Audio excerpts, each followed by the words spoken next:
Olha, o que a gente está vendo aqui é talvez o maior colapso bancário da história recente do Brasil. Vamos analisar juntos como a queda do Banco Master acabou gerando uma crise que vai muito além dos cofres da própria instituição. 40 bilhões de reais.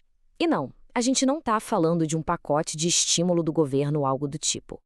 Esse é o valor que vai precisar ser injetado no mercado para cobrir o rombo deixado por um único banco, o Banco Master. Mas, afinal, como um banco chega a um ponto desses? Para a gente entender o tamanho real do problema, a gente precisa voltar um pouco e entender o que de fato aconteceu. O nome técnico para isso é liquidação extrajudicial. Pensa nisso como se fosse um desligamento de emergência no sistema financeiro. Quem aperta o botão é o Banco Central. E isso acontece quando uma instituição simplesmente não tem mais condições de operar, seja por falta de dinheiro ou por violações graves das regras. O objetivo é tirar o banco do jogo de uma forma controlada, sabe? Para evitar um pânico geral e, o mais importante, proteger o dinheiro de quem investiu ali. E no caso do Master, tudo aconteceu muito, mas muito rápido. No dia 18 de novembro, o Banco Central bateu o martelo e decretou a liquidação.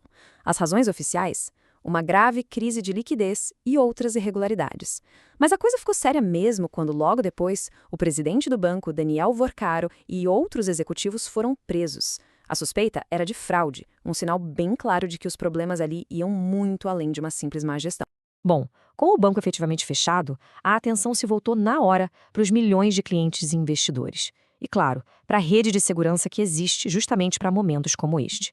Um resgate que pode chegar a 40 bilhões de reais. E essa é a pergunta que não quer calar na cabeça de 1,6 milhão de pessoas e empresas. Afinal, o que acontece com o dinheiro quando um banco quebra?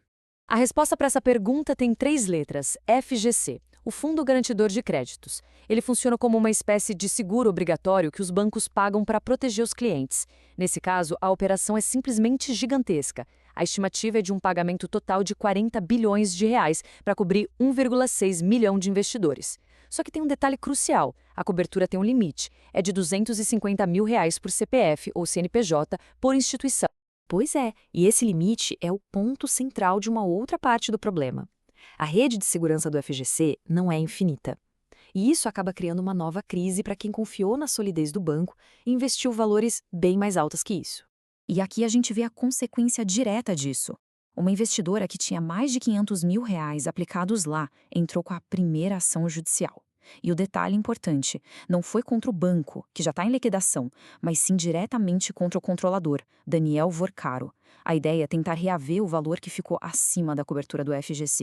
Mas a crise não parou por aí, nos investidores e nos tribunais. Ela escalou e se transformou num conflito institucional entre duas das entidades mais poderosas do nosso sistema financeiro.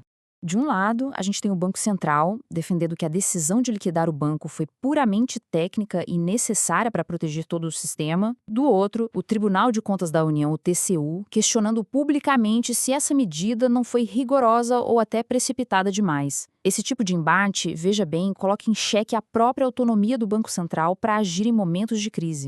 E o TCU não estava para brincadeira, não. Não foi só uma pergunta, foi uma exigência formal. O Banco Central teve 72 horas para apresentar uma explicação completa de tudo. Um prazo super apertado que soa como um desafio direto à autonomia da autoridade monetária, que é um pilar fundamental para a estabilidade da nossa economia. Ok, além dessa briga institucional, tem outra questão gigantesca na mesa. O que acontece quando 40 bilhões de reais são injetados de uma só vez no mercado? Quais são as ondas de choque que isso gera no sistema? Para a gente ter uma noção do que esse número significa, vamos comparar. Os 40 bilhões de reais que o FGC vai pagar é quase o dobro de todo o dinheiro negociado em um dia inteiro na B3, a nossa bolsa de valores. É uma injeção de liquidez que simplesmente não tem precedentes. Isso cria o que os economistas chamam de choque de liquidez. É uma enxurrada de dinheiro caindo na conta dos investidores ao mesmo tempo. O mercado de renda fixa, por exemplo, vai ter que dar um jeito de absorver essa demanda toda. E o comportamento de quem recebe o dinheiro também muda. Depois de um susto desses, a tendência é que as pessoas fiquem mais cautelosas e procurem ativos mais seguros como o Tesouro Direto ou os grandes bancos. No final, o episódio todo vira um grande teste de confiança para o sistema financeiro inteiro. No fim das contas, o colapso do Banco Master funcionou como um verdadeiro teste de estresse para o sistema. Ele acabou expondo fragilidades e forçando uma discussão muito necessária sobre o papel dos reguladores e a proteção de quem investe. A grande pergunta que fica, e que ainda não tem uma resposta clara, é: que lições o Brasil vai tirar dessa crise toda?